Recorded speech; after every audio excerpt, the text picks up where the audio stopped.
ada 5 bom waktu yang sewaktu-waktu akan meledak. Setiap kali pelatih baru datang, harapan publik pasti selalu tinggi. Pelatih dengan kurikulum vitae yang mentereng itu tidak juga bisa menjamin kita bisa berprestasi. Patrick Kluivert melatih tim nasional Indonesia pulang pergi gitu kan. Kayak pelatih Tarkam lah gitu kan. Bukan menjadi rahasia umum lagi kalau kompetisi kita masih kotor gitu kan. Ada pengaturan skor di sana. Karena kalau ambil dari satu agen, ada potensi kemudian terjadi pengaturan skor. Agen? Nah, agen yang juga ada afiliasi dengan orang-orang di dalam PSSI juga. Belum semuanya berpikir bahwa football is our hope. Tapi di antara sebagian makan berpikir football is our job, our project gitu kan. Salah siapa? Ya salah PSSI. Kenapa PSSI mengajak kita untuk bermimpi terlalu tinggi padahal kita punya pondasi yang rapuh.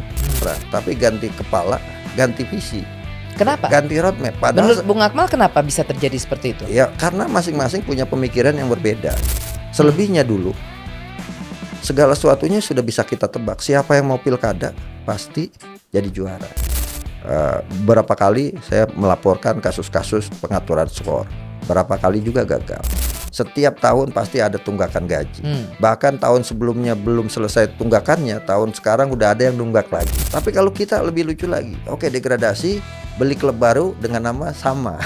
Seperti itu kan. Tapi kan bagaimana kemudian mau mengeksekusi kalau ininya banyak yang melakukan itu semua. Ada istilahnya backingan, bahkan ada orang PSSI sendiri yang bikin klub Liga 3, dibangun, dijual. Siapa aja itu? Ya saya pikir Bunda juga udah tahu gitu kan. Enggak tahu saya.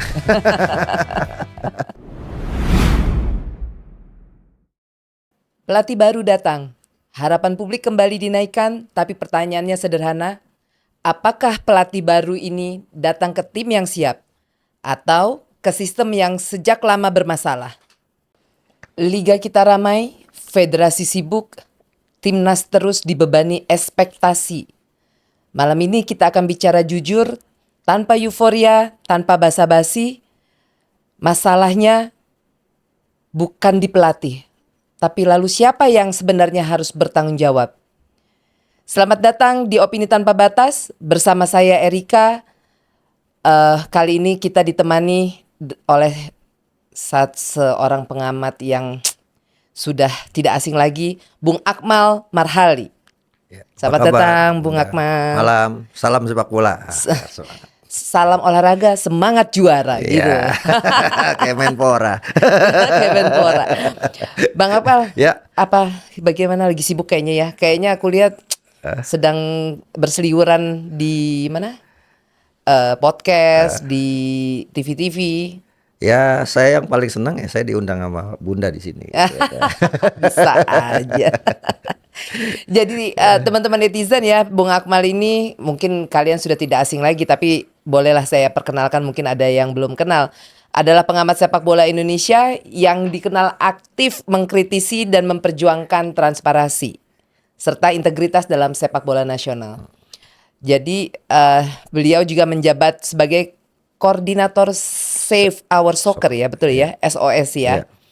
Sebuah organisasi yang mengadvokasi perbaikan sepak bola Indonesia dan kesejahteraan pemain. Nah, sebelumnya Bung Akmal ini juga sempat menjadi CEO klub sepak bola Tangerang Wolves, bener ya? Betul. Bung Akmal ya. Dan Persiraja Banda Aceh. Banda Aceh di era Indonesia Premier League IPL ya. Sebelum fokus sebagai pengamat sepak bola dan sekarang dikenal dengan Tri Masketir. Itu julukan dari netizen. Jenderal yang hilang. Jenderal yang hilang. Akhirnya ditemukan di sini bisa satu. ditemukan hanya di ETV Sport. Oke, Bung Akmal. Ya. Kita mulai dari yang paling jujur dulu ya. Kondisi sepak bola Indonesia hari ini sebenarnya sedang membaik atau hanya kelihatan sibuk aja? Kemasannya bagus. Kemasannya bagus. Ibarat botol kecap, botolnya bagus, tapi isinya hambar. Isinya hambar. Iya. Ibarat kata sayur tanpa garam. Betul.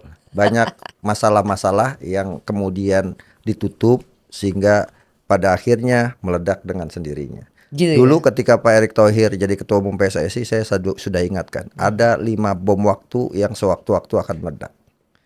Salah satunya selain timnas, kompetisi, pembinaan usia muda, match fixing, pengaturan skor, dan juga soal keuangan klub. Berarti apa namanya, masalah transparansi, Betul. akuntabel dari klub, dan tapi federasinya juga harus akuntabel nggak?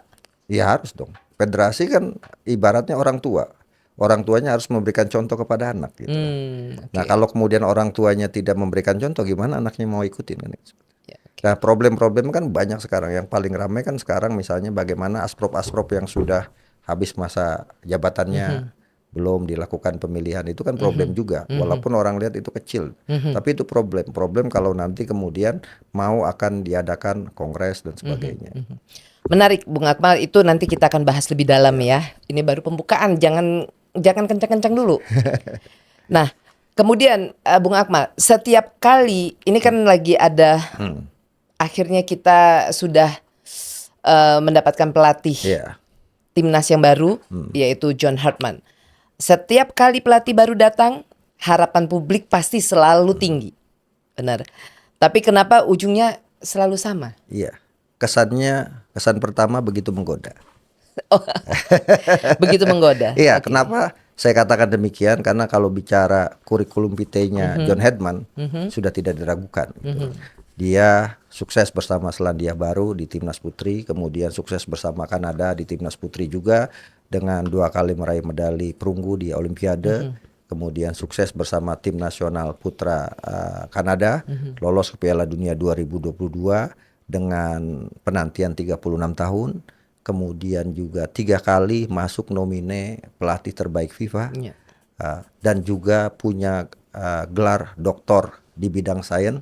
Saya pikir untuk kurikulum vitae John Hedman tidak perlu diragukan. Iya. Cuma permasalahannya apakah kurikulum vitae yang didapatkan di Kanada bisa di copy paste di Indonesia. Nah, Iya. itu masalahnya. Kenapa?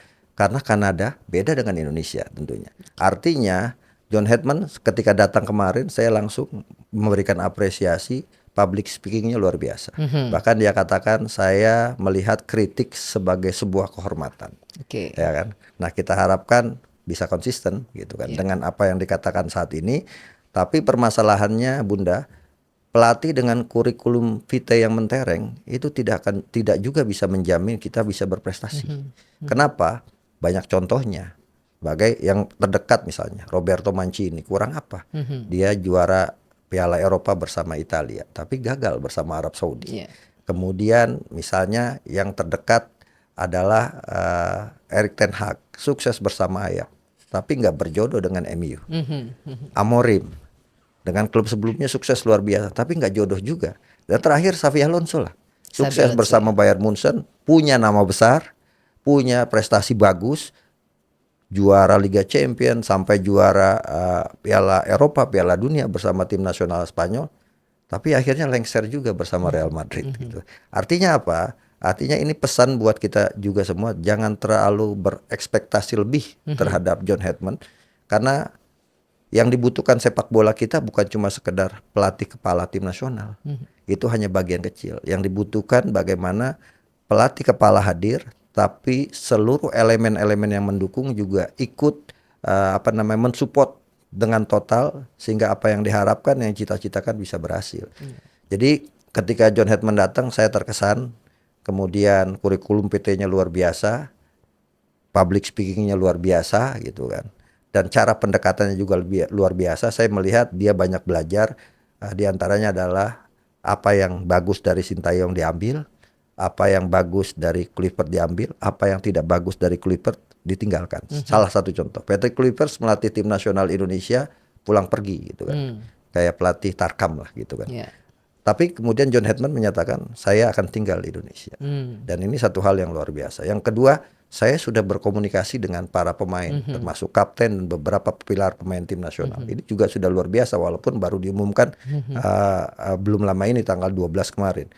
Termasuk diantaranya saya akan melakukan assessment. Nah, yang ini yang belum kelihatan. Artinya assessment dia akan banyak berkomunikasi dengan pelatih-pelatih di BRI Super League ini untuk menyamakan visi, standarisasi yang diinginkan oleh John Hedman.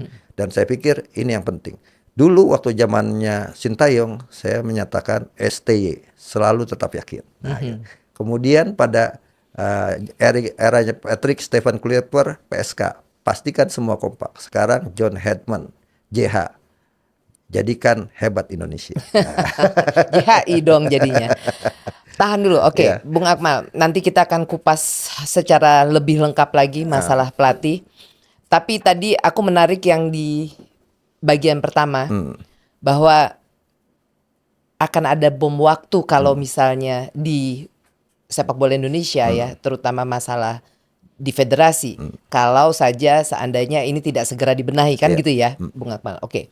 Kalau menurut Bung Akmal, sebenarnya akar masalah sepak bola Indonesia ini problem terbesarnya apa sih?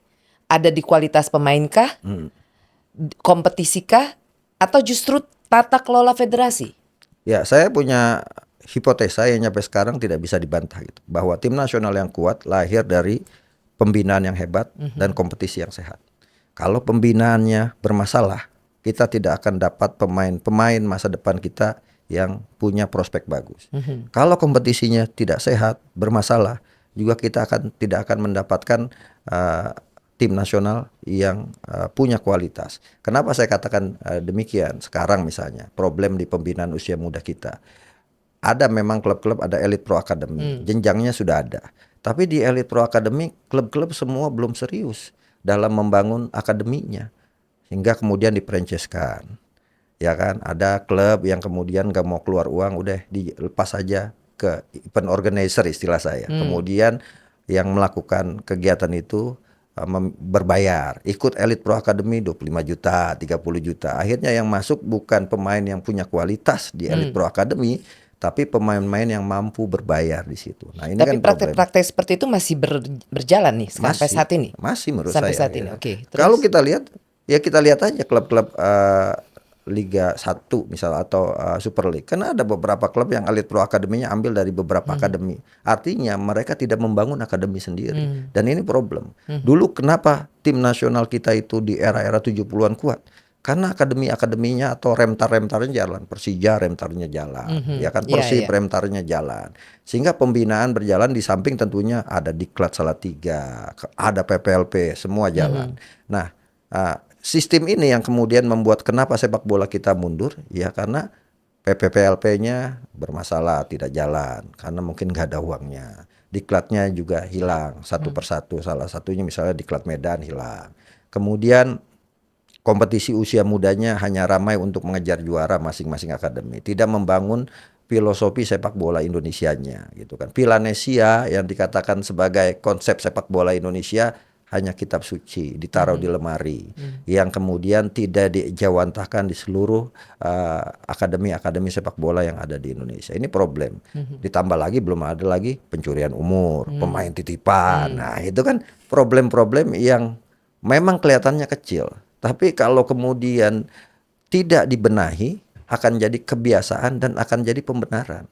Nah, ini harusnya menjadi fokus dari PSSI. Yang kedua, kompetisi. Bukan menjadi bukan menjadi rahasia umum lagi kalau kompetisi kita masih kotor gitu kan. Ada pengaturan skor di sana. Apalagi kalau kompetisinya udah level yang paling bawah, Liga 3 misalnya. Kemarin ada rame tuh. Salah satu klub pemainnya kemudian diinterogasi polisi karena terlibat judi online.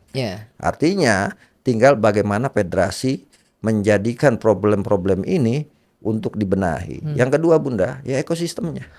Ini kan masalah kita. Nah, ini mengenai ekosistem. Artinya bahwa kalau dilihat tadi apa yang dijelaskan sama Bung Akmal ya, bahwa berarti kan tata kelola dari federasi ini sendiri juga masih sangat buruk dong. Ya, ada yang bagus kita apresiasi. Misalnya penggunaan VAR. Tapi kan penggunaan VAR juga masih bermasalah. Banyak yang belum paham. Sosialisasinya tidak dilakukan secara masif, sehingga pemahaman pemain, pelatih, dan supporter itu tidak sama terhadap VAR. Bahkan kadang-kadang VAR-nya juga hanya separuh, 45 menit. 45 menit kemudian ke depannya babak kedua VAR-nya tidak jalan. Banyak kasus-kasus. Terakhir PSPS Pekanbaru seperti itu. VAR-nya tiba-tiba mati dan sebagainya. Di Liga 2 itu ya. Di Liga 2. Artinya apa? Artinya teknologi canggih yang kita gunakan, kalau kemudian penggunanya tidak memahami penggunaan teknologi canggih itu, kan bisa jadi bom waktu juga gitu. Nah ini problem, walaupun kita harus apresiasi ya udah ada VAR gitu kan sampai Liga 2, bahkan kita menyombongkan diri bahwa kita adalah negara ASEAN pertama yang Liga 2-nya sampai menggunakan VAR. Tapi VAR kita kan istilahnya VAR yang mobile gitu kan, bukan VAR yang benar-benar disiapkan di stadion dalam infrastruktur yang memadai. Nah, ini kan problem-problem yang kita hadapi. Nah, ekosistem yang tidak sehat ini misal dari awal kita tidak tegas. Ada klub yang harusnya diaudit oleh auditor independen sebelum kompetisi. Kalau kemudian dia tidak punya keuangan yang sehat, ya jangan kemudian dipaksakan bermain. Yang pada akhirnya ketika kemudian terlambat pembayaran gaji, ada potensi-potensi di luar teknis sepak bola yang masuk. Bandar judi lah masuk gitu. Sehingga kemudian kompetisi kita tidak sehat. Yang kedua yang saya kritisi adalah kita ini bukan negara pengekspor pemain bola seperti Brazil. Brazil di semua negara atau di kolong langit ini pasti ada pemain Brazil. Atau seperti negara-negara maju sepak bolanya Jerman, Spanyol, Inggris, kemudian Italia, Belanda gitu kan. Yang mereka bukan cuma membuat kompetisi di dalam negeri tapi mengekspor pemain ke luar negeri. Kita kan masih terbatas. Itu pun masih kawasan Asia Tenggara ya kan, Pratama Arhan, Asnawi Mangku Alam. Nah, kita ini masuk negara berkembang tapi kebijakan 11 pemain asing. Ini akan menjadi problem besar. Dan problem itu sudah dirasakan oleh Arab Saudi. Arab Saudi ketika Roberto Mancini menangani tim nasional Arab Saudi, dia kan mengeluhkan bagaimana tim nasional Arab Saudi bisa bermain dengan kualitas yang tinggi kalau jam terbang pemain tim nasionalnya minim. Gitu kan. Bagaimana Arab Saudi bisa lolos Piala Dunia ketika Mancini pegang, dikatakan kalau ternyata pemainnya semua pemain nasionalnya cadangan di klubnya masing-masing. Nah, ini kan problem di Indonesia. Kita pakai regulasi 11 pemain asing, 2 cadangan, 7 main, sisanya 4. Dibagi lagi U23 1, tinggal 3. 3 slot digunakan untuk pemain lokal. Kalau kemudian kita contoh, ini kan globalisasi sepak bola, dikatakan seperti itu kan. Oke, kalau di negara-negara maju mereka menciptakan itu tapi pemain mereka main di luar.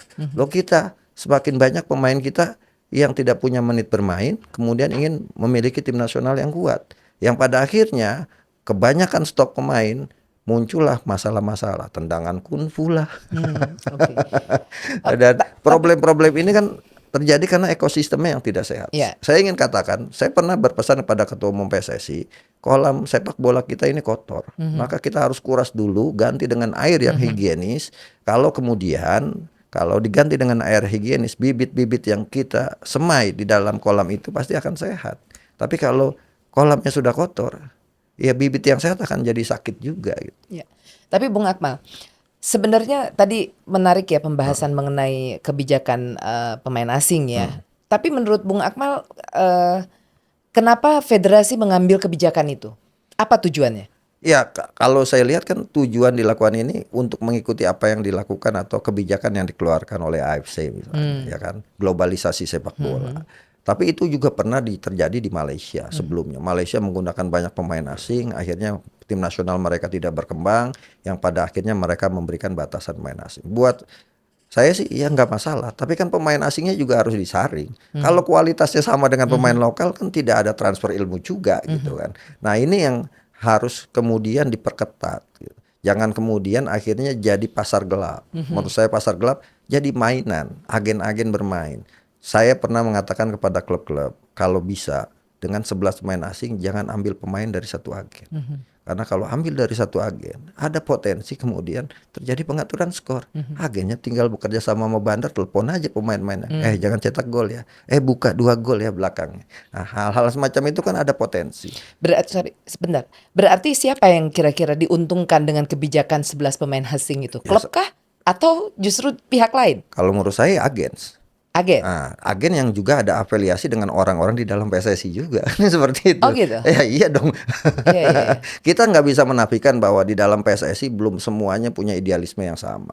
Belum semuanya berpikir bahwa football is our hope. Tapi di antara sebagian bahkan berpikir football is our job, our project gitu kan. Ya kan, ada kesempatan, ada peluang, diambil kesempatan itu. Dan itu yang menurut saya tidak sehat. Masih ada main-main di bawah meja juga. Di bawah meja? Iya, permainan di bawah meja. Ada kemudian misalnya Liga 3 backingan orang kuat.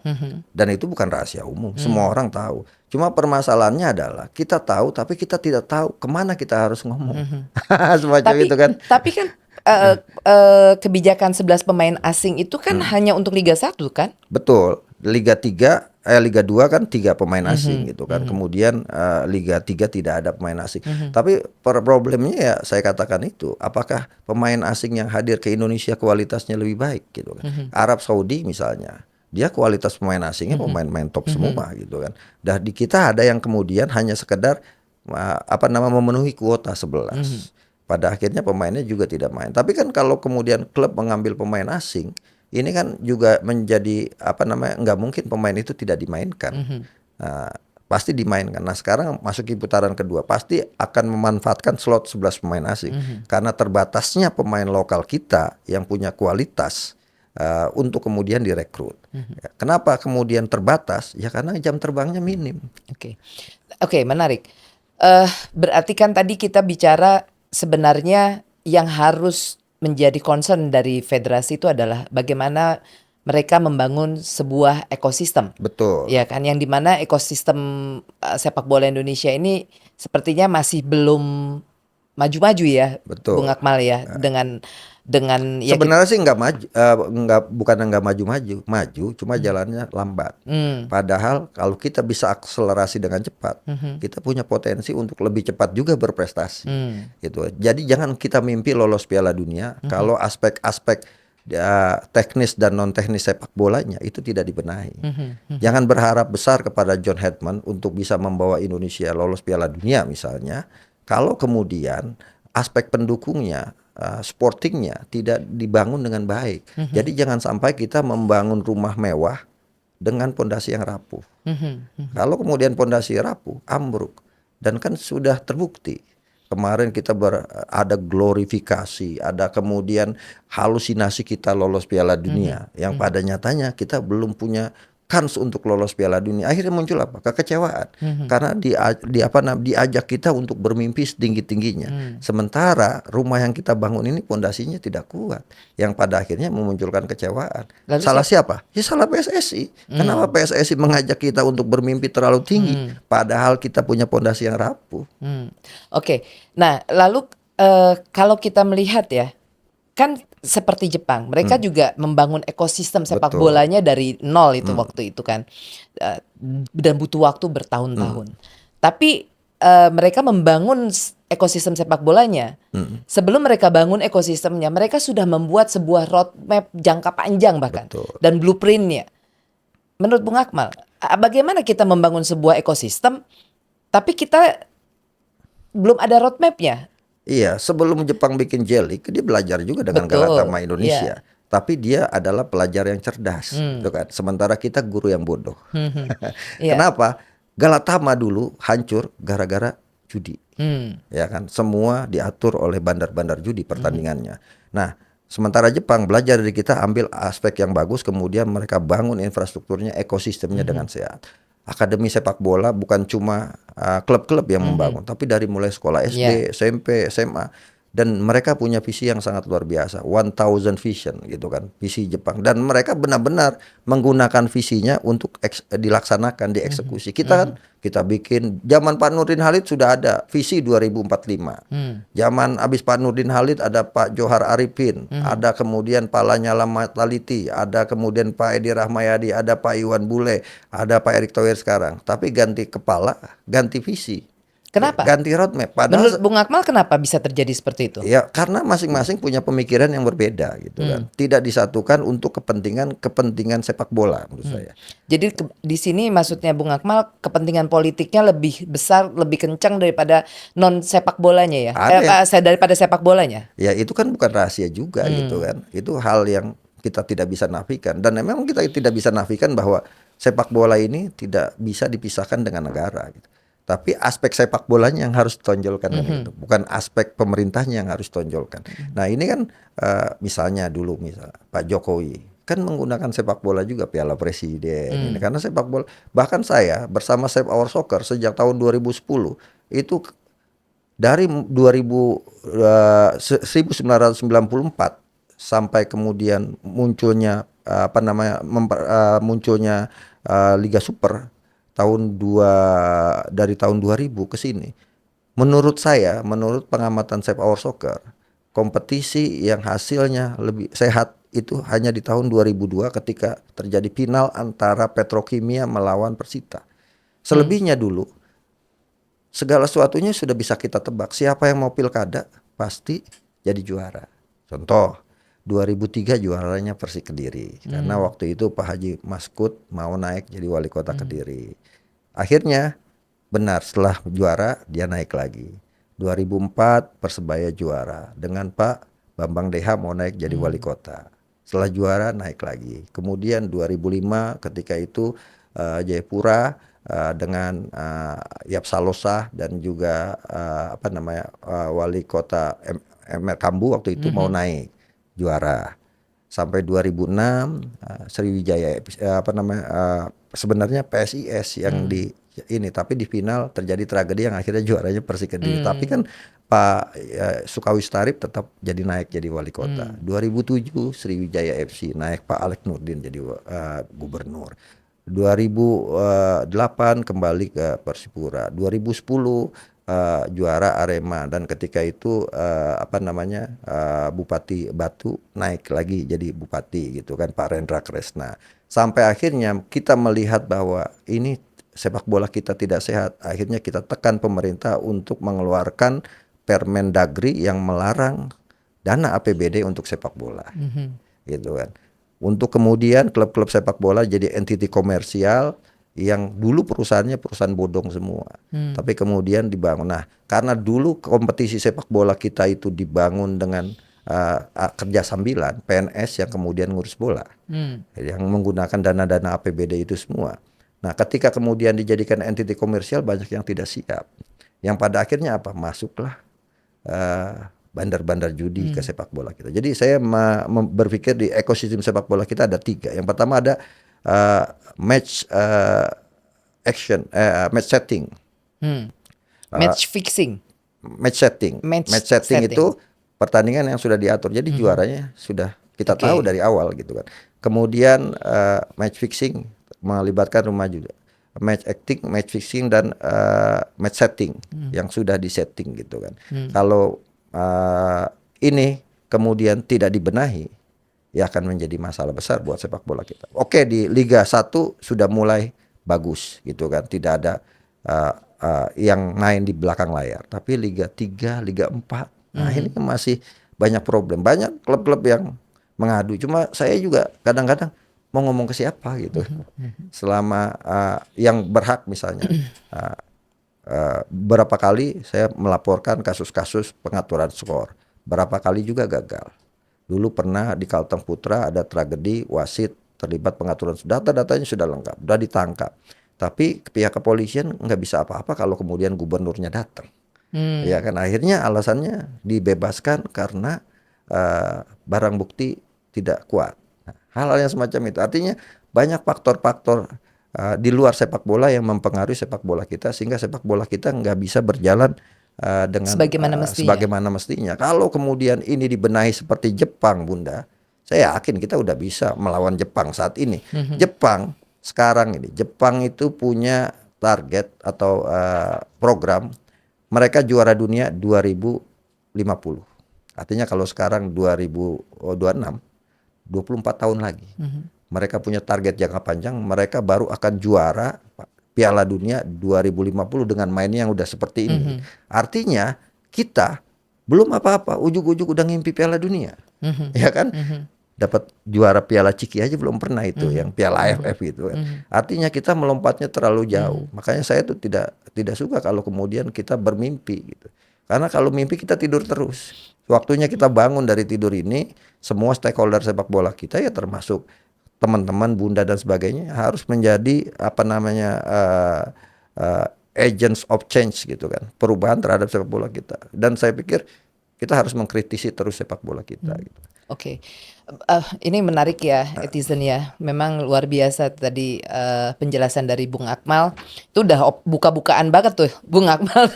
Benar-benar ini tanpa batas nih kita ya. Di sini namanya juga opini tanpa batas. Jadi semua tanpa batas. Bung Akmal, tadi kita sedikit membahas tentang liga ya. Nah, aku selalu kan tadi kita bicara bahwa masalah kita itu ada di grassroots, ya kan. Kemudian juga pembinaan usia dini, di mana hal-hal itu mengakibatkan kita tidak punya mesin pencetak pemain, Betul. ya kan. Di mana liga itu kan baik Liga 1, Liga 2, Liga 3, Liga 4 kan butuh pemain, Betul. ya kan. Tapi pensuplai pemainnya nggak ada. Pencetak pemainnya untuk bermain di liga-liga kita ini yang punya kualitas bagus tidak ada. Betul. Ya kan, hasilnya liga kita pun tidak bisa berkontribusi banyak terhadap timnas. Iya, faktanya demikian kan.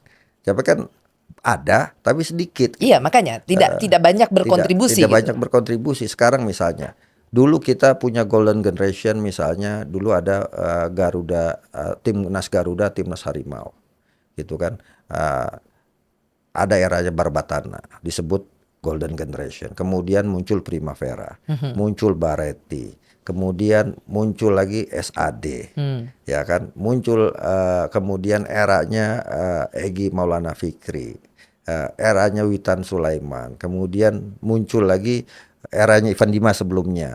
Terus sekarang misalnya eranya Marcelino Ferdinand. Tapi kan mereka layu sebelum berkembang semuanya, gitu kan. Nah, artinya apa? Ada problem besar di sepak. Kenapa mereka layu sebelum berkembang? Nah, itu harusnya menjadi PR buat federasi untuk tidak kemudian bibit-bibit unggul ini layu sebelum berkembang. Harus apa? Ya harus digerakkan. Jadi sebenarnya sekarang Bunda, saya tuh sebenarnya PSSI itu sekarang bisa mudah gitu kan. Kenapa? Ketua umum PSSI-nya ya Menpora juga kan gitu. Menpora kan ada kadispora setiap daerah. PPLP-nya dihidupkan lagi gitu kan, diklatnya dihidupkan lagi, atau misal impres percepatan pembangunan sepak bola nasionalnya dijalankan, itu akan menjadi akselerator untuk kita percepatan menciptakan pemain-pemain menjadi produsen mesin produksi pencetak pemain. Sekarang kan ada keuntungan ketika kemudian ketua umum PSSI rangkap jabatan dengan Menpora, ada keuntungan. Nah, keuntungannya apa? Mempermudah birokrasi. Tapi ada masalah besar. Masalahnya apa? Masalah komunikasi. Hari ini jadi apa, hari ini jadi apa, kan bingung juga gitu kan.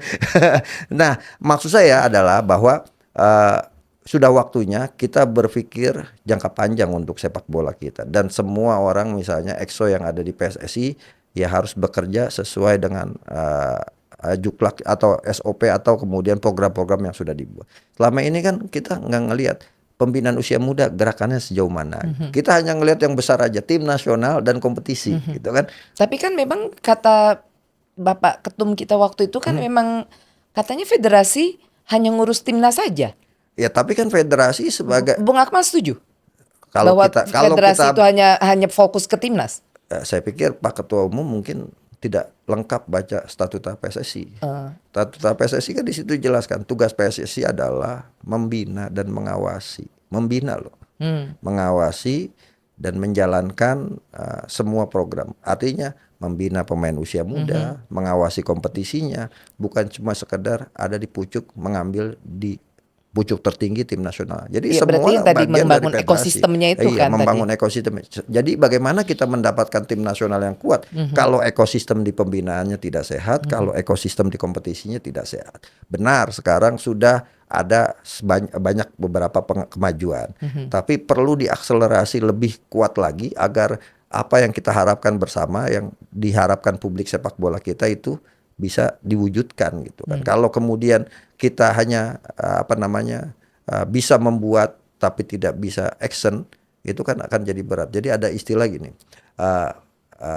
rencana tanpa aksi itu ilusi gitu kan. Kemudian aksi tanpa rencana itu sensasi. Jadi maksud Bung Akmal bahwa mimpi kita ke Piala Dunia 2030 masih akan menjadi ilusi selama tidak ada perbaikan-perbaikan yang tadi Betul. kita Selama bicarakan. ekosistemnya tidak sehat agak sulit. Hmm. Karena itu kalau kita mau akselerasi lolos 2030, maka kita harus menyiapkan pondasinya itu. Sekarang gini Bunda. Misalnya kita target 2030 lolos Piala Dunia. Lah pemain-pemain keturunan kita yang ada saat ini Tom Hay, Jordi Amat, kemudian Joy Pelupesi udah usia 39. Ya kan? Artinya udah usia yang tidak produktif. Artinya perlu regenerasi. Mau sampai kapan kita terus melakukan naturalisasi? Bukan hal naturalisasi itu tidak boleh. Sah-sah saja. Tapi mau sampai kapan? Sementara kita punya bibit-bibit di seluruh Indonesia yang sangat luar biasa gitu kan. Jadi waktunya sekarang adalah selain menyerahkan tongkat estafeta kepelatihan kepada John Hetman juga harus didukung oleh faktor-faktor ini semua juga gitu. Jangan sampai John Hetman dilepas, diajak bermimpi, tapi kemudian tempat tidurnya tidak nyaman gitu kan. Nah, ini kan problem sepak bola kita. Gitu. Oke, ini nanti kita akan bicara pelatih Ya. baru lebih lengkap. Tapi aku kali ini pengen tanya ke Bung Akmal. Sebenarnya liga kita itu, ya, liga kita itu benar-benar dirancang untuk mencetak pemain yang berkualitas, atau hanya sekedar bisnis dan mengejar target bisnis dan sponsor aja sih? Lah itu yang kemudian kita khawatirkan. Sekarang gini, aspek klub profesional kan ada 5. Ya kan, yang pertama adalah aspek legal, kemudian infrastruktur, finansial, SDM dan sporting. Nah, kalau semua aspek ini sudah terpenuhi, maka itu baru disebut aspek profesional. Sekarang kita masih banyak masalahnya. Yang pertama legalitas, oke lah, semua sudah punya legalitas sebagai entiti komersial. Infrastruktur, tidak semua tim di Indonesia punya infrastruktur yang bagus, nggak punya home base, nggak punya training ground, gitu kan, masih numpang, gitu kan, masih sewa. Iya. Artinya aspek ini tidak lengkap. Kemudian yang berikutnya finansial, apalagi setiap tahun pasti ada tunggakan gaji. Bahkan tahun sebelumnya belum selesai tunggakannya, tahun sekarang udah ada yang nunggak lagi. Tapi tidak pernah dieksekusi. Bagaimana klub yang tidak kuat secara finansial dieksekusi. Kita harus misal ambil contoh Itali, gitu kan. Mereka ketika kemudian Parma dianggap ini dipailitkan, didegradasi. Nah, tapi kalau kita lebih lucu lagi, oke, degradasi, beli klub baru dengan nama sama, seperti itu kan, dan itu diperbolehkan jual beli lisensi klub. Padahal Tapi itu secara tidak boleh. aturannya diperbolehkan Tidak tidak? boleh. Lalu Lisensi kenapa klub tidak- itu tidak boleh ditransfer atau diperjualbelikan. Lalu Itu kenapa- aturan FIFA-nya ada situ. Oke, lalu tapi kenapa tidak ada sanksi tegas bagi yang Nah itu kan melakukan problem itu? kita itu kan. Kenapa Harusnya kemudian siapa yang memberikan sanksi? Ya sekarang ya harusnya federasi, karena itu melanggar statuta FIFA, aturan juga di federasi gitu kan. Tapi kan bagaimana kemudian mau mengeksekusi kalau ininya banyak yang melakukan itu semua. Ada istilahnya backingan, bahkan ada orang PSSI sendiri yang bikin klub Liga 3, dibangun, dijual, ntar dibikin lagi di bawah. Itu bukan rahasia umum lagi, ada. Jadi gitu kan. bisnis dong itu. Iya, jadi bisnis. Akhirnya bisnis gelap, saya katakan itu. Kemudian yang berikutnya, yang salah satu yang tidak boleh satu orang megang lebih dari satu klub, ya kan? Abramovich dulu waktu pegang suruh milih, ya kan? Nggak boleh ada dalam satu kompetisi ada orang atau perusahaan yang pegang lebih dari satu klub, karena ini berpotensi terjadinya match fixing. Di kita kan banyak. Banyak. Ya kan, iya kan, ada klub yang dikuasai oleh 1-2 orang, tapi satu orang punya bisa 3 klub, 4 klub. Siapa aja itu? Ya, saya pikir Bunda juga udah tahu gitu kan. Enggak tahu saya. Jadi ada skoci. Dulu problem itu terjadi di Galatama. Galatama ada orang punya 2 klub, yang satu ditargetkan juara, yang satu ditugaskan untuk menjegal pesaing berat agar tidak bisa mengejar yang mau ditarget juara. Yang pada akhirnya juara-juaranya udah bisa ditebak kan, semacam itu. Kita Dan itu juga masih berlangsung sampai sekarang. masih berlangsung gitu kan. Nah, artinya ini PR yang harus dibenahi oleh federasi kita. Kita Tapi perlu kira-kira federasi tahu nggak soal itu? tahu lah gitu kan. Bahkan ada orang federasinya juga gitu kan yang punya klub.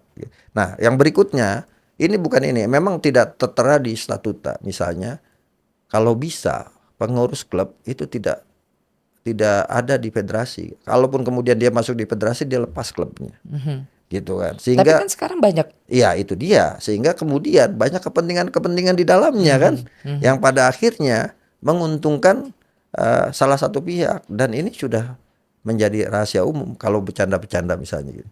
Wah, Persija anak papa karena ada Pak Peri Paulus di sana, ya kan? Nah, ntar sekarang ada lagi, wah Persib anak apa namanya kalau bahasa Sunda tuh anak ini karena ada Pak Glenn sebagai komisaris di PT LIB gitu kan. Nah, hal-hal yang semacam ini untuk menghilangkan kecurigaan, ya harus kita jadikan ini cambuk ke depan bahwa ya kalau kemudian salah satunya masuk ini dilepas dulu gitu kan. Sehingga kemudian tidak ada konflik of interest di dalamnya. Ya. Gitu. Misalnya wasit, oke, sekarang udah wasit diberikan ke orang Jepang. Tapi apa Tapi hanya GM-nya aja, wasit ya, iya kan? direktur wasit ya. Tapi apakah kemudian didukung oleh infrastruktur di bawahnya? Apakah yang ngatur dia atau masih ada yang mengatur di balik layarnya lagi? Nah, itu kan semuanya harus transparan menurut saya. Jadi saya mendukung kalau ketua umum PSSI itu punya tangan besi. Ya, dengan kekuasaannya dia bisa meminta semua untuk melaksanakan aturan-aturan yang sudah ada. Tapi kan faktor konflik of interest dan itu kan nggak bisa dinafikan gitu. Sehingga kemudian ya progres sepak bola kita untuk bisa berakselerasi menjadi lamban. Tapi saat ini ya, kalau menurut Bung Akmal, sistem lisensi klub saat ini tuh benar-benar ketat atau hanya formalitas administratif? Kalau ketat kita mungkin udah liganya seperti Arab Saudi kalau ketat.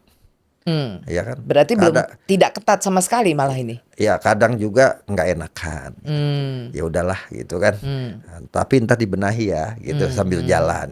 Sambil sampai kompetisi selesai nggak dibenahi juga kan. Artinya tidak ada tidak ada aturan yang kemudian bisa mengikat dengan kuat. Bukan cuma soal aturan statuta dan sebagainya, di Komdis juga demikian Bunda. Sebagai contoh nih yang lucu.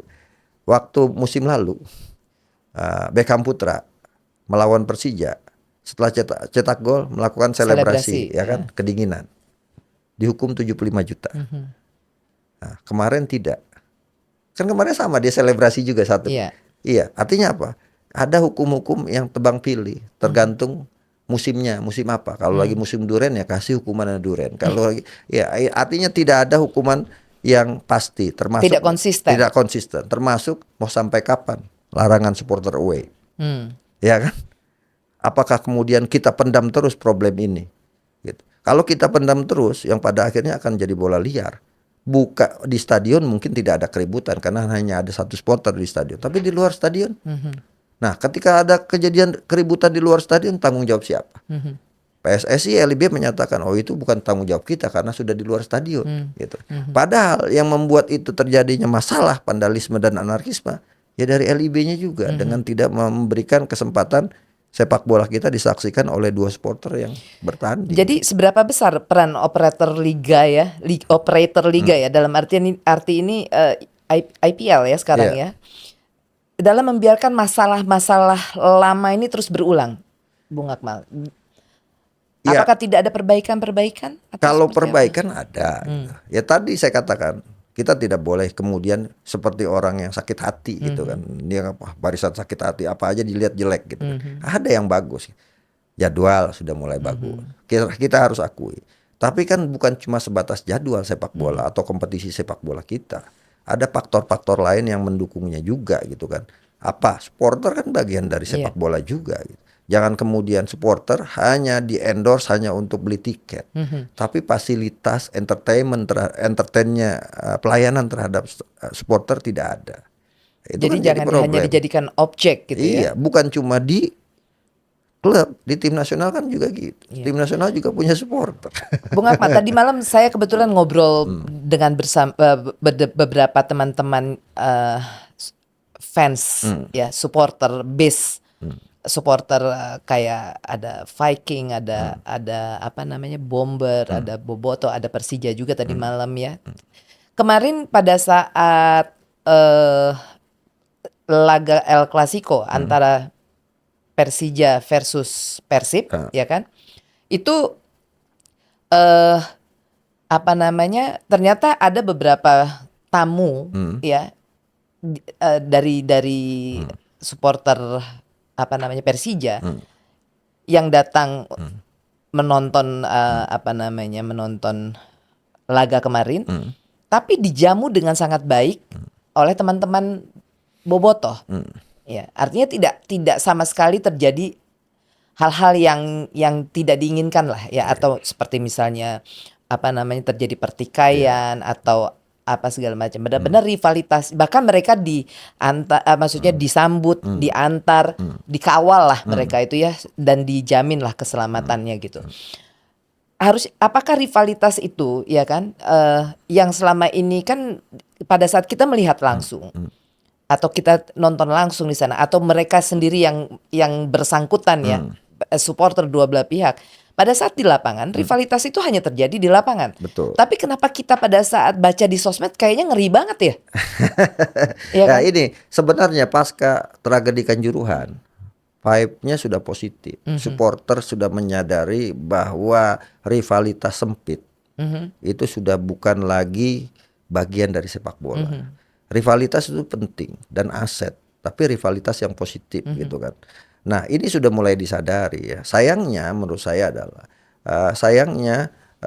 tidak dilakukan pembenahan secara fundamental oleh federasi. Kan federasi punya katanya supporter engagement gitu kan, punya supporter engagement. Tapi nyampe sekarang nggak pernah ada keputusan. Bahkan teman-teman supporter pernah bertanya sama saya, apakah benar larangan supporter away ini dari FIFA? Saya bilang, saya ini satgas, saya ini tim gabungan independen pencari fakta. Sejauh ini FIFA tidak pernah bersurat dan mengatakan secara ajak bahwa melarang selama 2 tahun Nggak ada itu. supporter away, nggak ada. Yang ada adalah pembenahan, ya kan, untuk melakukan transformasi sepak bola Indonesia. Tidak ada. Nah, ini kan federasi maupun LIB atau orang-orang yang punya wewenang di sana hanya ngambil jalan shortcut. Daripada kita repot, udahlah nggak usah aja ada supporter tim tamu gitu. Nah, sebenarnya saya juga udah mulai mengatakan bahwa budaya sepak bola kita ini ada hal-hal yang negatif yang dibudayakan. Misal naik rantis. Padahal kalau kita bicara manual liga dan kita mau tegakkan manual liga, itu sudah jelas. Tim tuan rumah harus membuat tim tamunya dalam keadaan aman, nyaman untuk bisa bertanding, baik sebelum, saat, dan sesudah pertandingan. Artinya naik rantis ini kan gak nyaman.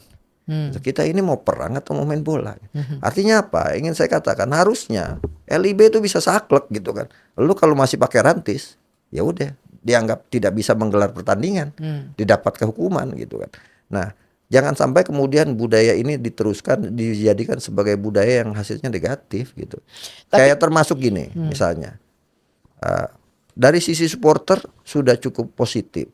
Seperti misalnya dulu kan rivalitas kubunya nih Bobotoh dengan Bonek, ya kan, The Jack dengan Aremania. Sekarang sudah terbalik. The Jack begitu sangat luar biasa dekatnya dengan Persebaya. Ketika Persebaya main menjamu Persija, banyak supporter Persija. Tapi apa hasilnya setelah itu? Komdis menghukum karena larangan supporter away, ada supporter Persija masuk lapangan. Sampai saya tanya sama kawan-kawan, ya udah kita juga udah siap dengan itu. Apa? Kita berkorban, nggak apa-apa kita bayar denda 25 juta. Supporter sendiri yang bayar. Mau nonton tim kesayangannya, tapi kemudian didenda dan mereka sendiri yang membayar dendanya. Sama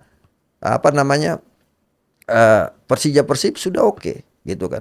Udah saling menjaga dan sebagainya. Nah, ketika sudah saling menjaga harusnya dibuka keran, misalnya 1000 dulu, ya kan. Hari ini pertandingan Persib Persija 100 lah gitu, 100 pendukung yang kemudian dikawal, di Jack datang ke Bandung dikawal oleh Bobotoh. Nanti gantian, giliran di Jakarta tambah jadi 150 Bobotoh yang datang. Nah, kalau kemudian itu dilakukan, saya pikir itu yang pernah dilakukan. Hooliganisme di Inggris sangat terkenal luar biasa gitu. Tapi Inggris juga pernah mengalami tragedi seperti tragedi Kanjuruhan kan. Mereka tragedi Hillsborough. Tapi pasca tragedi itu pemerintah mereka, dewan mereka, kemudian federasi sepak bola mereka, klub mereka bersatu membuat yang namanya Football Spectator Act. Tapi mereka bukan membuat tulisan di atas kertas, tapi mengeksekusi tulisan itu. Dan beberapa kali saya usulkan seperti itu. FSSI sebagai ini gitu kan. Coba dong buatkan aja Football Spectator Act. Kalau nggak bisa kemudian buat, ya udah copy paste aja, gitu kan. Untuk kemudian bisa kita jalankan bersama-sama. Kita berharap kan seperti itu. Organisasi-organisasi supporter yang ada bisa ikut mendorong, karena menurut saya kemajuan sepak bola Indonesia ke depan itu supporter sepak bola yang menjadi penggawa paling depannya untuk membuat sepak bola kita berakselerasi. Oke, Bung Akmal, ini masih kita bicara seputar liga ya. Kemarin itu kan kita tahu sama-sama mengetahui bahwa terjadilah hal yang kurang mengenakan ya, dengan adanya ancaman pembunuhan terhadap Tom Hai dan keluarganya ya. Begitu juga ada ujaran Persija, kebencian ya, rasisme ke pemain Persija Alano. Menurut Bung Akmal, sebenarnya apa pendapat Bung Akmal tentang ini? Ya, kita sebenarnya sudah ada panduan, ada namanya FIFA Safety and Security Stadium Regulation. Regulasi itu udah ada. Cuma kan permasalahannya yaitu tadi, kita cuma ada tapi tidak mengeksekusinya, tidak menerapkannya di lapangan. Nah, terkait misalnya, saya masih ingat Haringga Sirila meninggal dunia, itu dia datang ke stadion untuk menonton bola, tapi kemudian jadi korban. Korban apa? Itu perseteruan di dunia maya. Akhirnya yang kena masalahnya justru yang di dunia nyata. Jadi berarti sebenarnya peran sosmed ini besar sekali Sangat untuk besar sekali. memberikan provokasi. Kalau provokasi sangat besar, kenapa edukasi tidak diperbesar? Iya itu Lewat media tadi, sosial. makanya artinya bahwa sebenarnya provokasi yang terjadi ini berawal sebenarnya justru dari sosial media, bukan dari kejadian nyata yang ada di lapangan sebenarnya. Iya, sama saya ingin mengatakan juga seperti ini. Sebenarnya di level elitnya supporter itu nggak ada masalah. Orang sering ngopi bareng, ngomong bareng. Sama seperti misalnya gini lah, saya sama Bunda kan berbeda pendapat, tapi kita bisa duduk bareng. Iya. Nah, tapi kan yang jadi masalah di level grassroots-nya gitu kan, yang tidak memahami bahwa perbedaan itu rahmat gitu kan, perbedaan itu manusiawi gitu. Yang di level bawahnya ini yang harus dicerdaskan. Siapa yang harus dicerdaskan? Ya supporter-supporter yang SMP, SMA yang sedang masih mencari baru jati pemula, diri, supporter pemula. Bukan cuma supporter yang ada di lapangan saja, tapi juga supporter yang ada di dunia maya. Nah, ini juga perlu perlu kita edukasi bersama-sama bahwa karena itu saya ingin mengatakan misalnya jangan ada lagi ada supporter vandalisme ditangkap polisi, kemudian pengurus klubnya datang untuk kemudian membebaskan gitu kan. Ya biarkan kasus hukum itu terjadi dan diberikan hukuman seberat-beratnya. Ada dua hukuman yang bisa dilakukan. Yang pertama hukuman dalam lingkup football family, itu kan terkait dengan komdis, atau hukum positif. Kayak misalnya melakukan kayak seperti kemarin misalnya yang di Jawa Timur. Kemudian Liga 4 Liga 4 ya. Liga 4. Dia melakukan tindakan tendangan kungfu. Itu kan tindakan yang mengancam nyawa orang. Harusnya bukan cuma sekedar di lingkup football family, tapi diselesaikan juga di jalur hukum positifnya. Sehingga kemudian ada efek jerah. Dan saya ingin mengatakan juga bahwa misalnya kalau ada yang tindakan anarkis, ribut, ditangkap supporter A, supporter B, pihak keamanan dalam hal ini kepolisian kalau kemudian terlibat dijatuhi hukuman, dipenjara atau sebagainya, diumumkan gitu. Sehingga ini akan jadi pembelajaran kepada yang lainnya, jangan lakukan itu loh. Kalau lakukan itu lu akan seperti itu. Lebih baik lakukan ini, akan seperti ini. Nah, hal-hal yang semacam ini yang menurut saya belum terkonfirmasi antara dua pihak, penegak hukum dan juga penyelenggara kompetisi. Jadi harus ada sinergitas. Penegak hukum tugasnya apa? Kemudian ini kasus Kanjuruhan terjadi gitu kan. Padahal kita akhirnya baru belajar tentang FIFA Safety Security Stadium Regulation bahwa di lapangan tidak boleh ada senjata. Kan setelah ada kasus baru kita belajar. Ya, padahal kitab sucinya udah ada sejak lama gitu. Nah, inilah yang menurut saya perlu orang-orang yang concern untuk melakukan ini semua, baik itu di LIB sebagai operator maupun PSSI sebagai regulator. Oke, berarti hal ini harusnya menjadi concern yang lebih dari PT LIB sebagai operator liga, terutama Liga 1, Liga 2 ya, dan juga federasi. Liga kita operatornya belum dipisah ya? Tadinya Bang Akmal. tadinya kita berharap seperti ini. Saya tuh kadang-kadang kasihan sama Liga 2. Jadi Liga 2 itu hanya dapat kerohiman sebenarnya. Harusnya Liga 2 juga punya perusahaan sendiri seperti Liga 1 yang dimana mereka punya saham. Nah, sekarang saya sudah tahu bahwa misalnya klub-klub di Liga 1 itu harus 5 miliar untuk invest di sana sebagai pemilik saham. Harusnya hal itu juga sebagai jaminan lah gitu, bank garansi. Nah, sudah bisa dilakukan, sudah baik, kita apresiasi. Tapi Liga 2-nya seperti apa? Liga 2 juga harus punya operator sendiri sehingga kemudian mereka punya rumah masing-masing untuk menghidupi industrinya dan uangnya juga jadi sehat. Kalau kemudian Liga 2 hanya dapat kerohiman uang sisa dari Liga 1, ya mereka nggak bisa berbuat apa-apa gitu kan. Yang pada akhirnya kompetisi kita lebih ramai bukan prestasinya tapi lebih ramai nunggak gajinya. Iya, iya. Oke, Bung Akmal, kita berharap nanti ke depan masalah-masalah seperti rasisme, ya kan, lalu kemudian ujaran kebencian, pertikaian antar supporter dan sebagainya ini bisa segera diselesaikan sehingga eh, supporter away ini akhirnya bisa terwujud ya. Iya, tapi tidak pelin-pelan, Bunda. Saya katakan pelin-pelan apa? Awal musim, ya nanti ada beberapa tempat dibolehkan, Ya. tapi ditarik lagi. Ya. Kemarin katanya nanti putaran 2, ya kita lihat putaran 2. Tapi kalau kemudian dipeti eskan saja, ya kita nggak maju-maju. Ya. Artinya Di perlu. satu sisi, Ya. pemasukan dari supporter adalah salah satu sumber Ya. pendapatan klub. Ya. Dengan tidak bolehnya supporter tandang kan mengurangi pendapatan klub. Ya. Wajar kalau kemudian klub juga ngos-ngosan soal keuangan, di mana mereka tidak punya pendapatan yang bagus dari sisi itu. Misal pertandingan Persija lawan Persib misalnya, pasti supporternya akan banyak karena ini El Clasico dan pasti pendapatan klubnya juga akan besar. Satu hal juga dalam kesempatan ini saya ingin katakan, di banyak klub yang juga komplain soal izin pertandingan. Ya. Ya kan? Nah, ini juga harus ada komunikasi antara LIB sebagai operator dengan pihak kepolisian. Kalau bisa izin pertandingan itu dibikin kolektif. Jadi setahun udah ada izinnya. Jangan setiap mau ada tanding baru dikeluarkan izin. Kadang-kadang juga tiba-tiba tidak diizinkan. Keluhan yang kemarin muncul dari Persik Kediri, tidak boleh main di kandang dan sebagainya gitu. Dan yang paling berat adalah misalnya tiba-tiba biaya operasional untuk izin dan juga pengamanan menjadi besar, ya kan? Pertandingan Persija Persib sampai miliaran untuk izin keamanan saja, untuk izin dan juga keamanan. Nah, kalau seperti itu bagaimana klub bisa sehat? Ya kan? Karena tidak ada yang pasti dalam urusan operasionalnya. Nah, ini juga menurut saya harus duduk satu meja antara kepolisian dengan operator agar semua tertata dengan baik gitu. Oke, berarti kita harapkan konsistensi dari IPL Indonesia, I-League. dari I-League dan juga dari federasi ya untuk mengatasi atau untuk membenahi hal-hal yang selama ini masih menjadi kendala besar, masih menjadi masalah besar di liga kita ya, Bung Akmal. Ini yang paling up to date nih.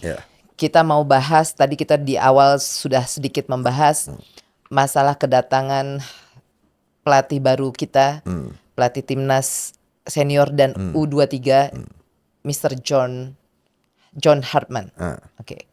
Gimana Bung Akmal? Datangnya pelatih baru timnas Indonesia ini kira-kira Bung Akmal melihat akan ada perubahan sistemik atau hanya berganti figur saja? Ya, kita berharap akan ada perubahan fundamental ya. Walaupun tidak menutup kemungkinan hanya terjadi pergantian figur saja gitu kan. Kita tidak menafikan itu semua. Tinggal bagaimana actionnya lagi tadi nanti di lapangan. Kan kita tidak bisa juga memberikan penilaian di saat pelatihnya juga belum bekerja, sehingga kita belum bisa melihat apa saja yang menjadi kendala-kendalanya. Nah, karena itulah ruang kritik harus tetap diberikan. Jadi mengkritik sepak bola itu tidak harus jadi pemain bola gitu. Sama saja kita mengkritik pemerintah, kita nggak harus jadi presiden dulu. Itu kan bagian dari kita. Yang penting kritiknya yang yang edukatif, yang kemudian bisa dipertanggungjawabkan, yang tidak bullying, kan beda sama bullying ya. Jadi menurut saya John Hedman juga sudah mengatakan bahwa kritik itu adalah kehormatan. Ya kan? Artinya apa? Artinya kita diberikan ruang untuk mengkritisi itu semua. Nah, nanti saya melihat gini, John Hedman dengan tadi saya katakan kurikulum vitae-nya luar biasa gitu kan. Bersama Kanada, kemudian juga public speaking-nya luar biasa, dan kita lihat strategi bermain sepak bolanya juga luar biasa. Tapi sekali lagi Kanada itu beda dengan Indonesia. Karena itu dia juga harus belajar budaya Indonesia. Saya sangat terkesan ketika tiba-tiba orang semua bilang good morning, dia bilang selamat pagi ya. Udah mulai terkesan tuh. Artinya sudah mulai mau belajar itu. Ditambah lagi dia tidak bawa gerbong juga kan. Hanya ada beberapa orang yang dia bawa, sementara nanti akan ada pelatih lokal yang ikut mendampingi. Artinya akan ada transfer ilmu di sana. Nah, cuma permasalahannya yaitu tadi, sepak bola kita kan tidak bisa instan juga gitu. Ujuk-ujuk kita datangkan orang, kita paksa untuk memberikan segala sesuatu yang luar biasa. Sementara ibarat koki, dia diminta untuk bikin makanan bintang 5. Tapi bahan-bahan yang diberikannya kaki 5. Kan nggak bisa juga ya kan? Nah, artinya gini, sejauh mana menurut Bung Akmal bahwa pelatih timnas yang baru ini akan sukses jika ekosistem sepak bola kita ya dan ekosistem liganya dan pembinaan usia dininya juga masih bermasalah. Kira-kira sejauh mana kans untuk sukses? Ya, kita berharap PSSI belajar dari sebelum-sebelumnya. Siapa itu Ya sebelum-sebelumnya? kan ada Sintayong juga, ada Patrick Kluivert juga, ya ada pelatih-pelatih sebelumnya. Artinya yang ambil yang baik dan tinggalkan yang buruk kan gitu kan. Nah, jadi yang bagus dari Sintayong diambil, yang buruk ditinggalkan, yang bagus dari Ada Patrick yang baik Kluivert. dari Sintayong? Ya ada. Salah satunya kan dia membangun pondasi yang sangat kuat juga gitu kan. Dan Ini gengs tumben nih, Etizen tumben nih Bung Akmal muji Sintayong nih. loh, Bung Akmal, iya. ini out of topic ya. Ya, kita gini, Bunda, kalau yang baik ya harus kita berikan apresiasi gitu kan. Gitu ya. 5 tahun Sintayong sudah membangun pondasi sepak bola kita. Walaupun dia keluar dengan situasi yang tidak mengenakan, tapi dia tetap bagian dari sepak bola kita. Makanya kita harus berikan apresiasi gitu. Dia sudah memberikan lembaran biru sepak bola kita. Tinggal apakah bisa teruskan. Nah, ini problemnya adalah ketika ganti pelatih, ganti filosofi. Nah, ini jadi PR-nya. Jangan-jangan nanti John Hedman juga punya filosofi sendiri juga. Akhirnya seperti SPBU, mulai dari nol lagi semuanya. Tapi kan memang setiap pelatih itu pasti akan membawa filosofinya sendiri-sendiri kan. Itu akibat sebenarnya memang seharusnya seperti itu, atau mereka membawa filosofi sendiri-sendiri ini karena memang dari kitanya, dari federasi tidak ada arah yang sudah ditetapkan oleh federasi yang harus diikuti oleh pelatih-pelatih yang baru. Kita harus punya filosofi, seperti halnya misalnya Barcelona gitu kan, dibangun filosofinya tiki-takanya ya. dari mulai Bobby Robson, kemudian dikembangkan dari mulai Johan Cruyff dikembangkan. Sekarang mau pelatihnya dari Jerman, filosofinya tetap sama. Atau Brazil dengan filosofi sepak bola. Sekarang pelatihnya Carlo Ancelotti. Apakah Ancelotti membawa gaya Itali ke sana? Kan tidak. Dia beradaptasi dengan filosofi sepak bolanya Brazil. Atau Thomas Tuchel sebagai pelatih Inggris. Apakah dia kemudian membawa budaya Jerman di sepak bola Inggris? Kan tidak. Dia tetap mengedepankan karakter sepak bola Inggrisnya.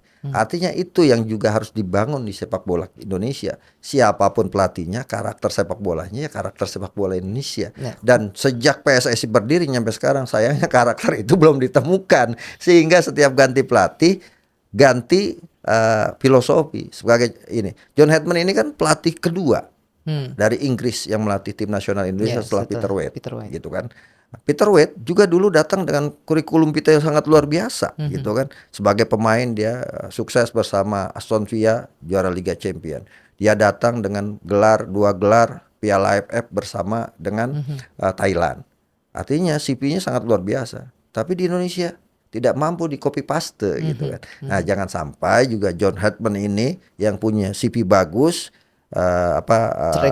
track record bagus, tapi tidak bisa mengcopy pastenya. Nah, kenapa nggak bisa mengcopy paste? Ya mungkin itu tadi ekosistemnya. Karena John Hedman tidak bisa berjalan sendiri. Federasi harus memberikan dukungan, kemudian klub-klub harus memberikan dukungan, termasuk kita supporter harus memberikan dukungan gitu kan.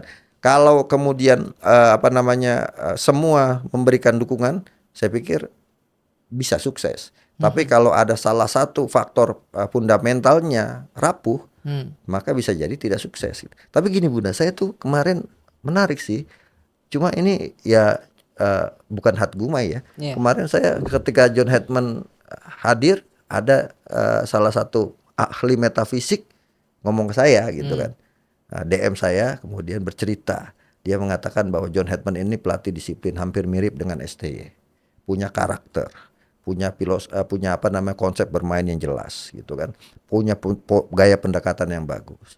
Sayangnya menurut dia berdasarkan hitung-hitungan tanggal lahir dan sebagainya, masih sulit sukses bersama Indonesia, kata dia. Moga-moga ini nggak jadi kenyataan gitu kan. Dan moga-moga yang saya sampaikan ini menjadi tantangan gitu. Jadi kita sudah cukuplah berharap tinggi tapi akhirnya hasilnya buruk. Lebih baik kita tidak berharap tapi hasilnya bagus. Gitu ya. Jadi anjuran kemarin mengatakan bahwa jangan salah sendiri kenapa supporter berekspektasi gitu ya. Itu Ya jadi kan supporter berekspektasi ya karena federasi juga yang kemudian mengiming-imingi sesuatu yang di luar logika gitu kan. Artinya apa? Kita memang punya kans, tapi kan kalau kejutan kan tidak selalu akan terjadi. Kejutan hanya terjadi di beberapa momen saja gitu kan. Jadi itu momentum. Jadi momentum. Jadi kita ini baru sebatas membuat kejutan. Gitu. Oke, kita misalnya bisa mengalahkan Arab Saudi. Apakah sudah konsisten kita bisa mengalahkan Arab Saudi? Kan belum tentu juga gitu. Nah, kalau kita udah konsisten berarti level sepak bola kita memang sudah jauh. Nah, ini yang kemudian juga harus kita pahami bersama-sama gitu kan, bahwa federasi juga jangan mengiming-imingi sesuatu yang pada kenyataannya tidak bisa kita realisasikan. Ya, kalau kemudian mengiming-imingi sesuatu yang tidak bisa direalisasikan tapi kemudian dibikin secara bombastis, ya wajar kalau supporter marah gitu. Berarti menurut Bung Akmal, federasi kemarin ya itu terlalu Confidence. overconfidence, overclaim. Justru sebenarnya euforia itu datangnya dari federasi ya. Betul. Dan itu Supporter cuma ngikutin aja ya. Iya, ngikutin arus yang kemana arus ini dibawa gitu kan. Gitu Tapi ternyata ketika arusnya sudah deras, ternyata yang kenyataannya tidak ada jalur untuk arus deras ini, banjir. Jadi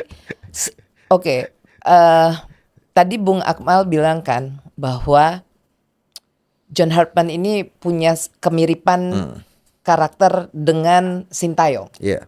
Ya, pelatih kita sebelumnya. Menurut pakar metafisika. Menurut pakar metafisika ya. Oke. Tapi tadi dikatakan itu lanjutannya berat, untuk AFF juga berat, untuk Piala Asia juga berat gitu.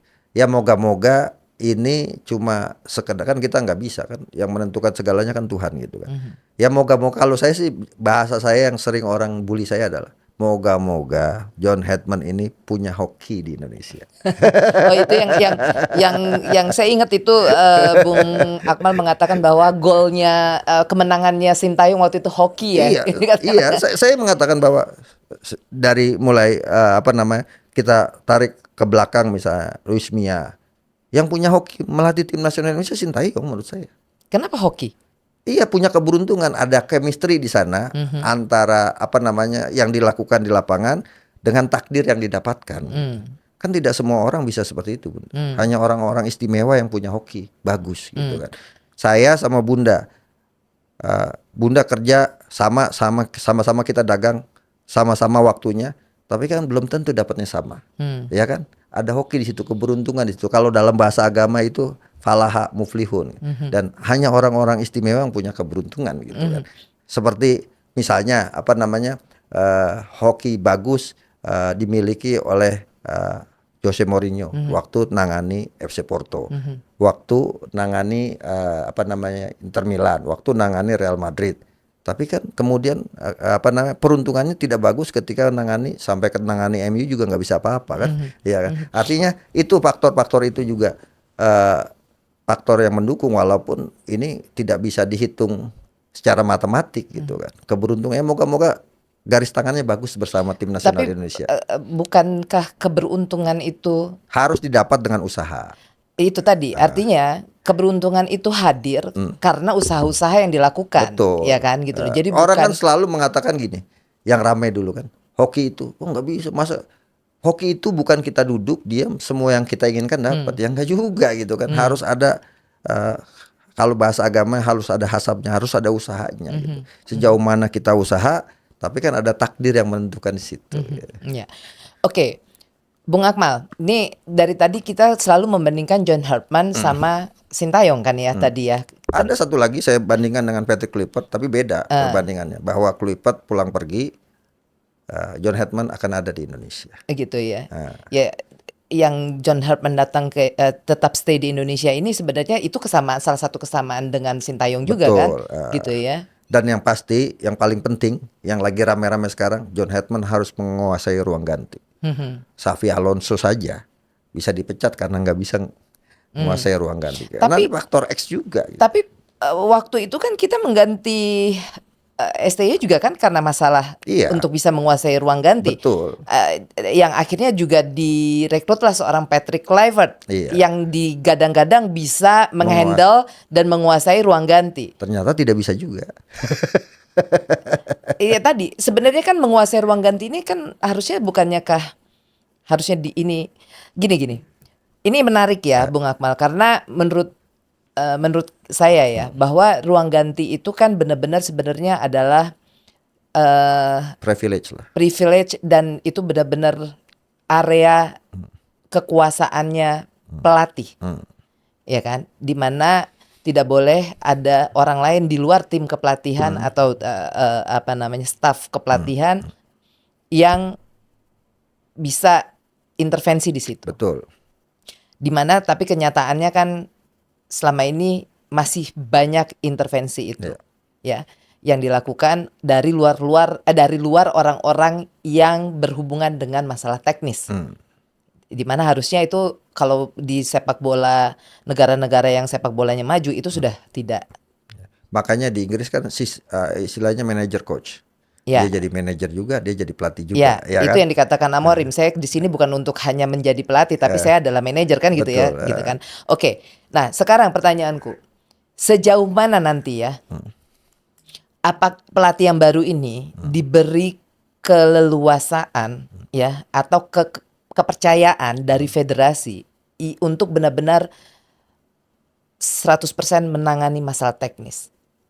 Apakah kira-kira ya kan akan tetap ada intervensi dari luar ya yang ya itu mungkin dari orang-orang federasi sendiri yang tidak berkecimpung di teknis ya. Ya, intervensinya menurut saya sekarang harus berubah, bukan lagi intervensi ruang ganti dan sebagainya, tapi intervensi dalam bentuk KPI. Ya kan? Kita tidak perlu ikut-ikutan di ruang ganti, tapi KPI jelas, targetnya A, B, C, D. Itu kan KPI yang harusnya ditargetkan. Dan kemarin saya lihat Pak Marji sudah menyatakan itu kan, ada target-target yang canangkan, walaupun di kontrak 2 tahun gitu kan.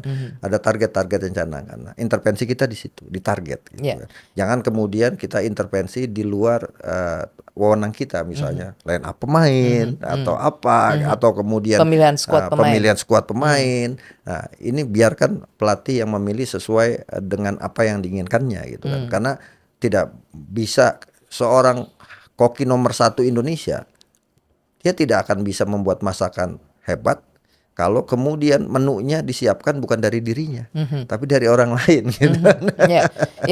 Ya, kan sekarang sudah ada Dirtek kan gitu ya. Jadi artinya sebenarnya apakah menurut Bung Akmal harusnya federasi sekarang ini sudah mulai harus bisa memisahkan yang mana area politis atau kebijakan dan yang mana area teknis.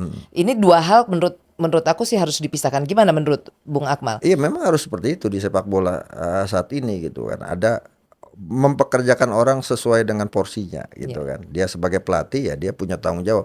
Selama ini kan kita ada budaya yang bukan cuma dimulai juga di level klub gitu kan. Ketika ada di luar teknis yang mengintervensi gitu kan. Itu kan dulu kayak budaya itu seperti ada, dan budaya itu belum hilang.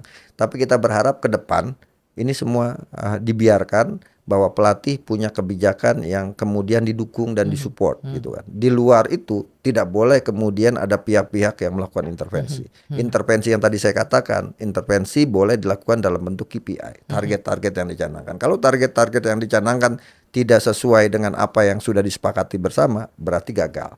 Tapi Kalau bagaimana kita tahu bahwa pelatih itu mencapai atau tidak mencapai target yang disampaikan? menurut saya ya mulai saat ini PSSI sampaikan ke publik saja. Harus Iya. harus transparan ya. FIFA Series targetnya apa, ya kan? Piala AFF targetnya apa, nanti Asian Nation League targetnya apa, termasuk misalnya FIFA Matchday targetnya apa, mau tahun 2026 target ranking kita berapa, itu kan KPI dijelaskan, jadi sehingga tidak ada apa ya, tidak ada ruang untuk kita menafsirkan sendiri-sendiri. Nah itu kan problem yang kemarin dihadapi gitu. Di satu sisi pengen ini, di satu sisi tiba-tiba berubah lagi. Tiba-tiba pengen ini, tiba-tiba berubah lagi, tiba-tiba targetkan, tiba-tiba oh, ternyata target kita sekian gitu. Berubah-ubah. Berubah-ubah. Nggak konsisten. Nggak konsisten. Nah, konsistensi ini saya pikir penting dan Tapi bukannya federasi itu sangat konsisten, Bung Akmal? Konsisten dengan inkonsistensi. Bukan saya ngomong ya, Bung Akmal yang ngomong. Konsisten untuk tidak konsisten, Iya. ya kan? Oke. Iya ya, Bung Akmal. Oke. Lalu apakah menurut Bung Akmal seorang John Hartman tetap akan melanjutkan tren naturalisasi? Dan dia sudah menyampaikan itu, ya kan? Artinya itu tidak satu hal yang tidak bisa dihindari. Tapi dia sudah menyampaikan bahwa yang akan diambil adalah yang grade A. Nah, sekarang tinggal bagaimana John Hartman kemudian memetakan situasi yang ada saat ini. Menurut saya sampai kemudian jelang FIFA Series, John Hartman ini harus membeli masalah, gitu kan? Membeli masalah, dia tanya ke sini masalahnya apa, masalahnya. Pemain dia lihat rekaman-rekamannya kurangnya di mana, sehingga kita tidak kemudian mengambil pemain yang tidak sesuai dengan apa yang dibutuhkan, gitu. Kayak seperti sebelum-sebelumnya kan, ya udah tarik aja, dia mau jadi warga negara Indonesia kita permudah, yang pada akhirnya numpuk di belakang, strikernya nggak ada kan gitu kan. Siapa pemain yang tidak dibutuhkan? Iya maksudnya gini, misalnya jumlah pemain belakang sampai 12 orang, tengahnya kosong, strikernya kemarin kan kita ada problem striker juga kan, iya kan, sampai di era Sintayong kan nggak datang penuh seperti sekarang kan, satu. Nah sekarang kan sudah ada hampir 35 orang, 40 orang yang dinaturalisasi sampai dengan tim nasional putri. Nah sekarang kan sudah tinggal dilihat apa kebutuhannya, ya kan. Kalau kita butuh striker ya jangan ambil back, gitu kan. Kalau kita butuh gelandang bertahan, ya jangan ngambil kiper, karena seperti itu. Artinya sekarang John Hartman kalaupun mau melakukan naturalisasi sesuai dengan kebutuhan, bukan sesuai dengan keinginan. Maksudnya keinginan adalah ada yang mau nih tiba-tiba datang agensi, ada nih. Jadi sesuai keinginan Indonesia. agen. Iya, apa agensi. Sesuai keinginan orang yang berhubungan dengan agen? Ya kan, dengar-dengar katanya ada agensinya juga gitu kan yang menawarkan ini siap gitu kan. Nah, jangan sampai kemudian semua diambil yang pada akhirnya ya kita tidak bisa menciptakan tim nasional yang kuat karena ada sisi-sisi lain yang kosong. Nah, puzzle yang kosong ini yang akan diisi oleh John Hartman misalnya. Wah, ternyata saya lihat kebutuhan kita ada di sektor ini. Ya udah cari pemain keturunan. Apakah harus dari Belanda semua? Kan enggak. Gitu kan. Jangan sampai kita kan punya diaspora di Jepang ada, di Jerman ada, di Italia ada. Kan bisa kita kita usahakan bersama-sama. Bahkan di Menpora sekarang kan ada deputi bidang staf ahli bidang khusus diaspora kan untuk seluruh cabang olahraga. Nah, kalau semuanya dari satu negara kan jangan-jangan ada apa-apa nih. Ada yang ada yang memberikan catatan, ada yang mengagensikannya sehingga hanya dari satu negara ini, padahal kita warga negara kita ada di mana-mana gitu kan. Oke. Bung Akmal ya, tadi kita sudah membahas tentang pelatih baru. Aku pengen tahu dari Bung Akmal sebagai closing kita untuk pembicaraan tentang pelatih ya. Jadi menurut Bung Akmal, sekarang ini kegagalan timnas kita sebenarnya masalahnya apakah ada di pelatih, pemain, atau sebenarnya ada di sistem? Ada di sistem kalau menurut saya. Ya kan, sistem kita belum siap untuk berprestasi. Contoh paling mudah adalah Vietnam lah. Kita nggak usah ngambil negara Jepang, udah terlalu maju mereka. Vietnam punya sistem yang bagus. Mereka sempat bagus era Pak Han Seo, kemudian mengalami turbulensi, tapi mereka cepat bangkit. Atau kalau negara yang besarnya Spanyol, eranya Xavi Hernandez selesai, terjadi turbulensi, tapi mereka cepat bangkit. Ya, nah itulah yang belum kita punya. Kita belum punya sistem. Vietnam konsisten, ya kan, dia juara Piala AFF, kemudian U23, kemudian juara SEA Games U23, sekarang U23-nya luar biasa, tampil di Piala Asia U23, artinya mereka konsisten stabil. Kalau kita kan masih sebatas bikin kejutan. Di satu sisi U23 kita tampil luar biasa di Piala Asia dengan lolos pertama kalinya ke semifinal. Habis itu nggak konsisten, U23-nya gagal, ya kan? Ya, konsistensi ini kan dibangun oleh sistem, Bunda. Jadi menurut saya kesalahan yang ada saat ini adalah kesalahan di sistem. Nah, siapa yang bertanggung jawab terhadap sistem yang ada saat ini? Ya federasi. Gitu berarti kan? Dengan kata lain yang salah federasi dong ya? Iyalah, gitu kan. Makanya tapi kan tidak kemudian kesalahan yang ada saat ini tidak bisa dibenahi. Tinggal apakah kita mau membenahi bersama-sama. Karena itu saya pikir federasi bekerja. Kita punya apa? Kita punya tugas pengawal agar kemudian sistem yang dibangun ini benar-benar sistem yang bisa menghasilkan output yang maksimal gitu. Siapapun pasti, saya selalu mengatakan nggak mungkin federasi itu memilih pelatih untuk tidak juara, ya kan? Pasti ingin juara, itu kan bagian dari istilahnya legacy gitu kan. Nah, tapi kan satu lagi, mau pelatih semahal apapun, sehebat apapun, kalau sistemnya tidak dibangun dengan baik, ya jangan pernah berharap terlalu tinggi untuk kemudian kita bisa berprestasi. Nah, sekarang udah ada pelatih dengan nama bagus. Kita mulai tahun 2026, tahun baru, era baru dengan hadirnya pelatih baru. Moga-moga sistem yang dibangun juga benar-benar sistem yang baru gitu, yang kemudian bisa dijadikan pondasi siapapun nanti yang memimpin PSSI ke depan. Ini adalah bangunan yang menjadi sistem istilahnya yang menjadi kitab suci kita untuk membangun sepak bola kita ke depan. Oke.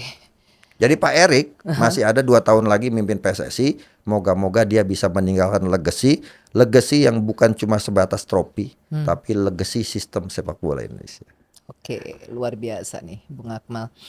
Bung, sebenarnya nih kan kita kan, apalagi aku ya, saya selalu bicara sepak bola itu dari sudut pandang supporter sebenarnya.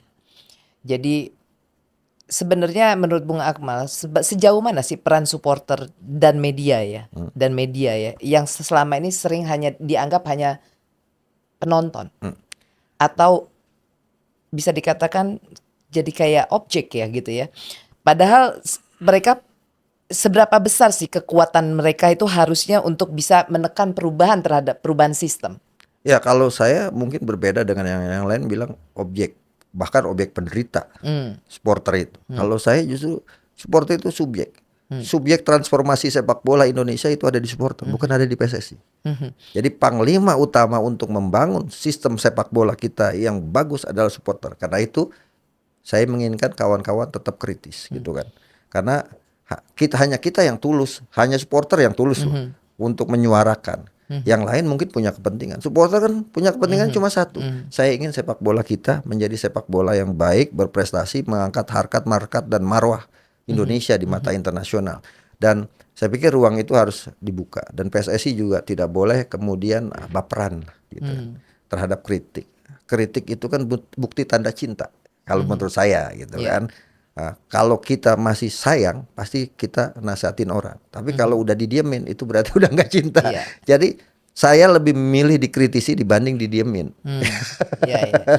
Bung Akmal, ini luar biasa ya tadi obrolan kita. Ini terakhir, pertanyaanku terakhir. Bung Akmal, jika Bung Akmal diberikan kewenangan, kewenangan penuh lah selama 5 tahun untuk membenahi sepak bola Indonesia, kira-kira 3 kebijakan apa yang akan Bung Akmal lakukan pertama kali? Singkat saja. Ya, kalau saya sih pertama saya ingin mengatakan saya ini orang yang nggak mau pakai baju kegedean dan nggak mau pakai baju kekecilan. Jadi tahu diri lah gitu kan. Jadi sebenarnya ini cuma hayalan aja ya, karena saya nggak punya cita-cita juga jadi ketua umum PSSI. Ya, kita berandai-andai kan jika. Jadi kalau kemudian apa yang harus dibenahi pertama yang fundamental gitu. Pembinaan harus dibangun. Kalau saya misalnya diminta, apa yang harus diutamakan? Pembinaan. Jadi kita mulai dari pondasi, bukan kita ambil dari atas. Tiba-tiba tim nasional. Ya, saya justru pembinaannya, kompetisinya, baru tim nasional. Dan dibangun dalam sebuah ekosistem yang sehat. Sistemnya bagus, kemudian konsisten, dan eksekusinya jelas. Seperti saya katakan tadi kan, rencana tanpa eksekusi itu hanya halusinasi gitu kan. Dan eksekusi tanpa rencana yang jelas itu hanya sensasi. Nah, bagaimana kemudian programnya jelas, eksekusinya jelas, itu baru prestasi. Oke, luar biasa nih, udah 1 jam lebih kita ngobrol sama Bung Akmal. Terima kasih ya Bung Akmal, Sama-sama, sudah Bunda. datang ke ETV Sport nih, sering-sering main ke sini. Senang Kita sekali. ngobrol banyak. Tapi susah nih dapat waktunya Bung Akmal ya kan. Oke, Edison, kalau kita sepakat masalah sepak bola Indonesia bukan cuma soal pelatih, tapi juga soal liga, soal federasi dan sistem yang berulang, maka diskusi seperti ini tidak boleh berhenti hanya di sini. Selama sistem tidak berubah, ganti pelatih hanya mengulang siklus kegagalan. Subscribe ETV Sport kalau kamu ingin obrolan sepak bola yang jujur, kritis dan tidak takut bersuara. Karena perubahan selalu dimulai dari suara yang berani. Terima kasih, sampai jumpa. Salam olahraga, semangat juara. Thank you.